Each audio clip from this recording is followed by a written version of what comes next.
G'day there guys, Marky here, and welcome back to another episode of r/relationship advice. I do hope you enjoyed today's stories. Now sit back, relax, chuck a prawn to the Barbie, and let's get right into it.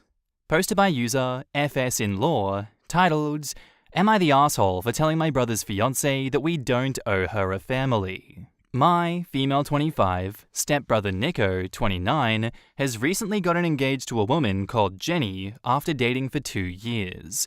We all tried to welcome Jenny, especially knowing that she grew up in the foster care system and didn't have family. We tried to get to know her, but she seemed to want an instant, intimate connection rather than building one. Me and my younger stepsister, Chelsea, 22, bore the brunt of her neediness, but our parents have also expressed concerns. Since she met us, she's been trying to insert herself into pictures, family disputes, and social events. She has no boundaries. We've all talked to Nico about it so many times, even sitting him down as a family, and he keeps saying he will talk to her, but nothing changes. And it's got worse since the engagement. She tried to make me her maid of honor, demanded my mother throw her a bridal shower, started calling my parents mum and dad even though they asked her not to, and reached out to distant family members that we don't even talk to tell them about the engagement. Last week, we were all, Chelsea, Nico, me, and our partners, staying at our parents' place. Jenny, Nico, and my boyfriend were the only ones not up yet, and the rest of us were in the kitchen. Chelsea, my mother, and I were talking about taking a weekend trip. Jenny came in, having overheard us, saying that it sounded like fun, and proceeded to invite herself along. I was pretty annoyed by this, and said that she couldn't just invite herself. Jenny said why wouldn't she be invited, and I said because marrying Nico doesn't give you a blanket invite to every single thing all his family does. Jenny got upset and said she would really like to be included in our family since it was the only one she knows, and she doesn't have a proper family. I said I know that, and we all sympathize, but that doesn't mean we owe you a new one. The whole room was silent, and Jenny got up and went back upstairs. She didn't come out the rest of the day, but Nico came down to chew me out over what I said. Our parents defended me, saying we had an opportunity to talk to Jenny and he didn't. He and Jenny left that same day, and he's now only keeping low contact with everyone. When I've spoken to him since, he's just said that I went way too low with what I said to Jenny, and that I've set her back mentally, and that she's really down. I do feel bad, but I also feel like Jenny has been overstepping. We are all open to a relationship with her. We all have good relationships with partners in the family, but she never really made a genuine effort to build relationships with us. She just decided she was entitled to them, which I think isn't fair. I don't know if I should reach out to Nico or Jenny with a more fervent apology, but I will if I have really screwed up here. I don't want to be the reason Nico stops talking to us. I just feel like he dropped the ball by letting it get to this point. OP has offered the following explanation for why they think they might be the asshole. I think I might be the asshole because the family is a big one for Jenny, and what I said might have been harsh. Also, Nico is now distant from the rest of the family over this, which was never my intention. In the comments, Diminishing Patience says, quote, he just said I went way too low with what I said. So what does he suggest you should have said then? Quote, we have all talked to Nico about it so many times, even sitting him down as a family, and he keeps saying he will talk to her but nothing changes, and it's gotten worse since the engagement. Nothing. He wants everyone to say nothing, not the asshole. Yeah, honestly, I feel really bad for OP, the family, and Jenny. Nico set them all up for this inevitability instead of talking to his partner about boundaries and not approaching things so intensely. I can see how Jenny saw this new family as finally hers. I get how she likely came on too strong and too fast, and I can see how it would be overstepping and creating uncomfortable situations for the others involved. Frankly, if Nico had talked to Jenny, she probably could have gotten the relationships she wanted with these people because it would have developed organically. This all boils down to Nico not wanting to have the uncomfortable conversation that he needs to have to make this situation better for everyone, not the asshole OP. Yeah, and she needs therapy, if only to understand how a family works. I don't expect to be invited to everything my sibs do, and I've walked in on conversations where things are being planned without me, and I've never invited myself, because I know that there's some things we do as a whole, and different things we do as smaller units, naturally. Foster kids attend therapy almost constantly while in the system. It's part of helping them deal with what they're going through. Most foster kids who age out end up feeling and coming across as needy and clingy because they've never been loved by what they consider a permanent family. It's always a foster home or residential, and no matter how close they got to the parents, staff, or social worker, they know that in the back of their minds, eventually they're going to lose those people. So they stop letting themselves feel like they have a permanent place. Jenny likely views her relationship with Nico as the first permanent family relationship she's ever had. She did push too hard and too fast for close relationships, but it's not because she needs more therapy, it's because she's excited to finally feel like she has a real family. Opie, if you read this, ignore Nico telling you not to talk to her and do so. Explain, gently, what you've said here. Be honest, but understand that her feelings are likely, well, fragile is the only word coming to mind, but it's not quite right. Raw might be a better word. I hope you understand what I'm trying to say. Tell her that no one minds having a relationship with her, but it needs to happen over time in a natural way. She can't push it or force it, or it won't be genuine. Remind her to use all of the coping skills she learned in the foster care, minus any drugs, of course. Hopping onto this to say also that if and when OP has the conversation with Jenny, it needs to be supportive but firm and talk about real boundaries to keep with the rest of the family. Jenny, we are tired of asking you to stop calling Bob and Marla your parents. Jenny, as much as I want a relationship with you, I will never want to talk about my sex life or my medications with my siblings. They are not something that siblings discuss. You need to put it in the larger context of, that's not how things actually work in the real world. Southie says, well, Jenny was just going to keep pushing until someone pushed back. So this moment was more or less inevitable. You named the elephant in the room, Jenny's neediness, which your whole family had noticed. I don't know whether Nico failed to talk to her in private, or whether he did and she failed to heed his warnings. I also don't know if getting to join in what she perceived as a close-knit family is a large part of what makes Nico attractive to her. But I do know that your comment stung deeply, and Jenny won't stop feeling it for a long time. It's not impossible that this precipitates a breakup between Nico and Jenny, and if it does, it is highly likely that the blame is going to come your way.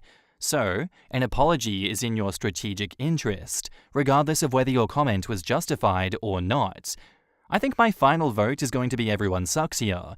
Jenny for being pushy, Nico for not warning her that her pushing wasn't going unnoticed, and you for saying something really wounding. Fit Permit says, no assholes here. I cannot blame you for snapping, and I cannot blame Jenny for wanting a close family.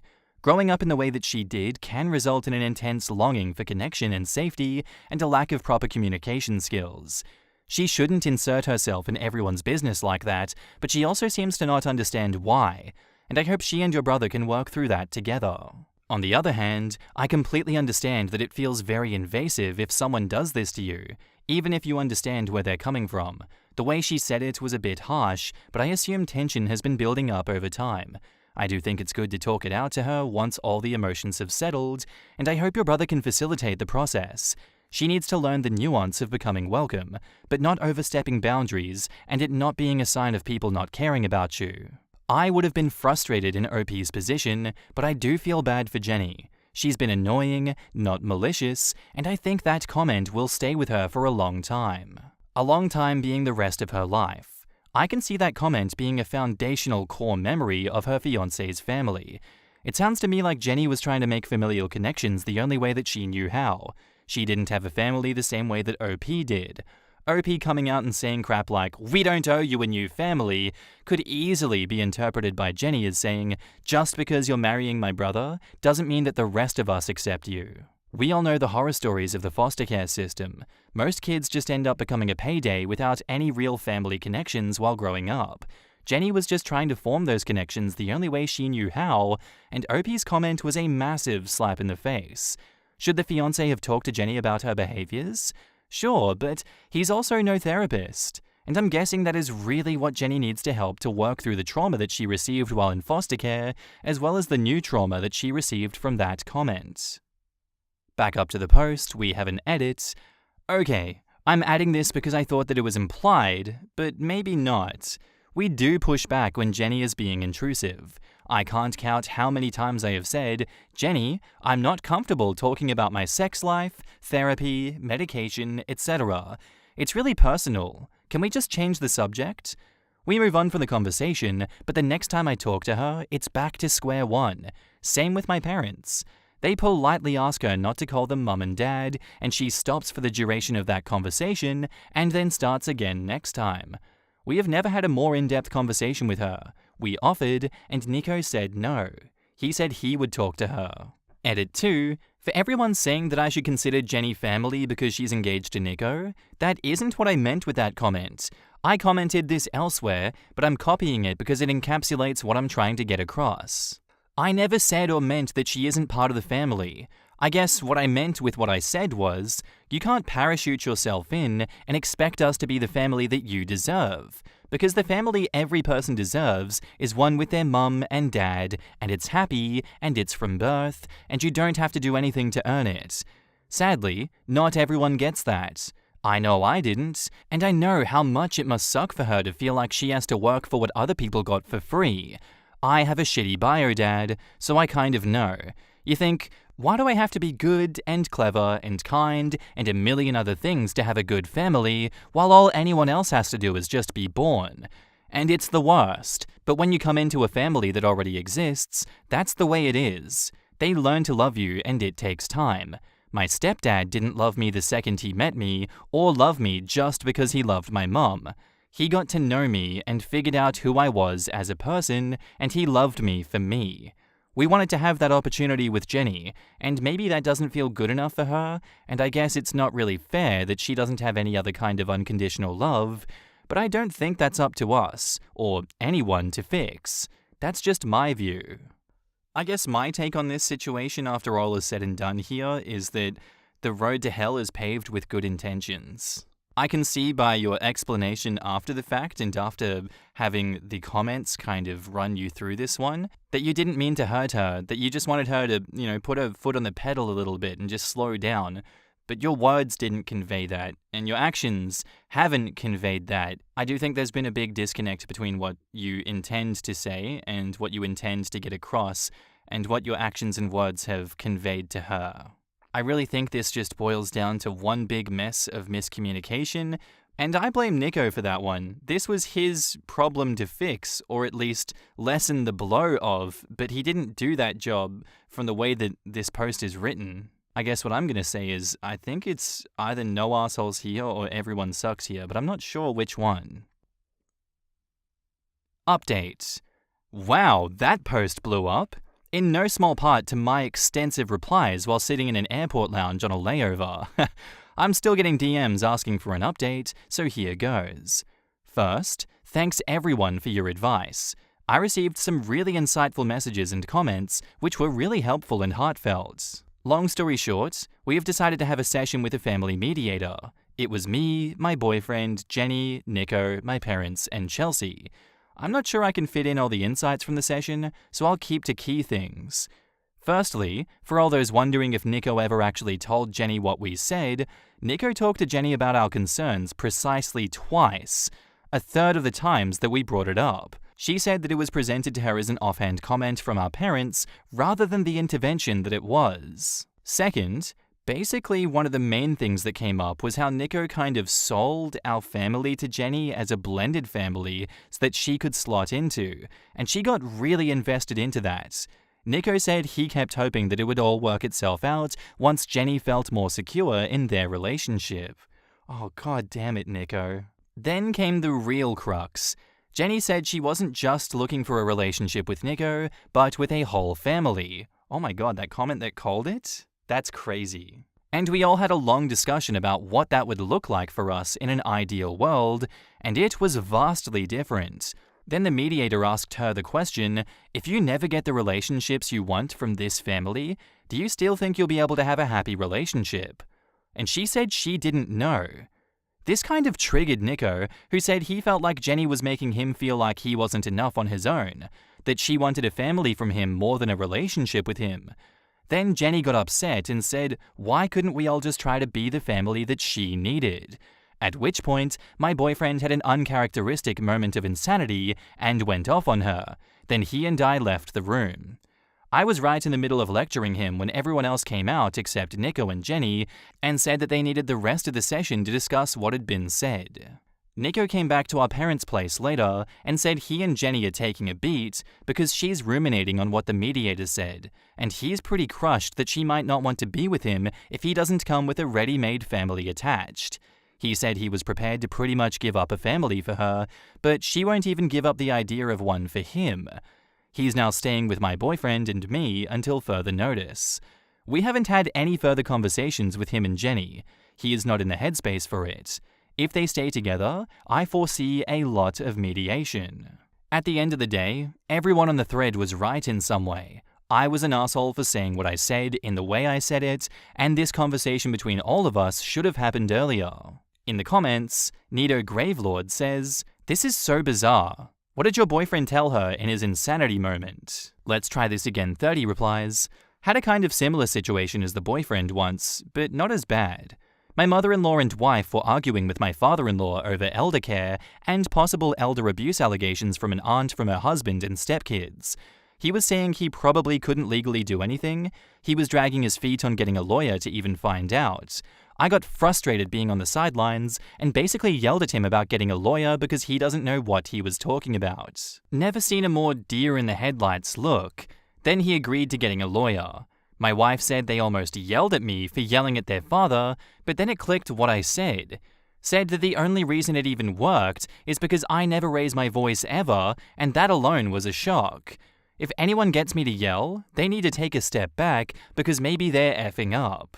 OP said that it was an uncharacteristic moment of insanity, which suggests he's cool, calm, and collected. Probably should have been a red flag for her if someone she considered to be like that is blowing up, then why isn't she when she's closer to the situation? OP responds, "He is not a red flag, and he didn't yell or raise his voice. He was very calm and collected in his response, but he normally stays out of this kind of stuff. So really him saying anything was an uncharacteristic moment of insanity. And he just said that Jenny has been very quick to tell everyone what she needs from them, but doesn't give anything in return, and that people don't exist to be what she needs and wants them to be. He was harsh, but he wasn't wrong." Then how is that a moment of insanity, and why were you lecturing him about it? It sounded like a reasonable, level-headed, and rather insightful observation. You bring him there, and then scold him for having the audacity to speak? You really don't treat him very well. Maybe you should be less focused on Nico's relationship and fix what's broken in your house first. Scott Foss, 72, says, "Brother is not getting nearly enough crap from the field on this day. He told her, lied to her, that his family was hers, immediately blended. He told his family he'd talk to her and never did. Lies. He yelled at his family for not being what he lied to her about, what he promised her that they would be. Then he yelled at her for not being content enough with reality after his lies all crumbled. She needs therapy, but he's the real asshole here. Opie, did I get any of that wrong?" Edit, in fact, the more I think about this, the worse he comes off. She came to him in an incredibly vulnerable state, and he left her exponentially worse.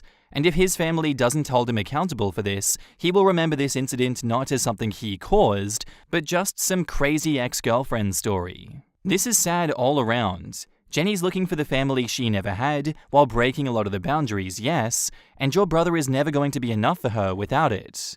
I just hope they stay in therapy and not get married anytime soon. I hope he finds someone else. This girl comes with a lot of baggage, and he's too young to need to deal with all that. Better a clean cut. He was at fault for selling his family to her the way he did and hoping that everyone goes along with it, knowing his family wasn't comfortable being this close early on. He is the one that created the problem. Jenny deserves someone who is honest with her, and I'm sure there are enough families who want this much closeness as soon as they are a part of the family. Yeah, look, I think we can deduce from OP saying that the boyfriend's words are a moment of insanity that they are not all there themselves. Like, I'm all for taking their words at face value if they're talking in good faith, but the way that they described him talking about this situation in that mediation group, He was normal. He's probably the most normal person in that room. Like, what do you mean he's insane, OP? You're the insane one for saying he's insane. Am I being gaslit right now? I think these problems are unmanageable for this family. I don't think they're equipped to deal with this. If I were the mediator, I'd be like, you know what? Just break up, man. Just do it before more trouble comes to this family. Someone is insane in this family, but it's not you, boyfriend, that's for sure. The rest of you, family, put your monkeys back in the barrel and get back to the circus because, Jesus Christ, that was a performance and a half right here. Anyway, guys, that's all I have for you today. I do hope you enjoyed the episode. If you did, let me know what you thought of it down below, and I'll see you in the next one. Bye.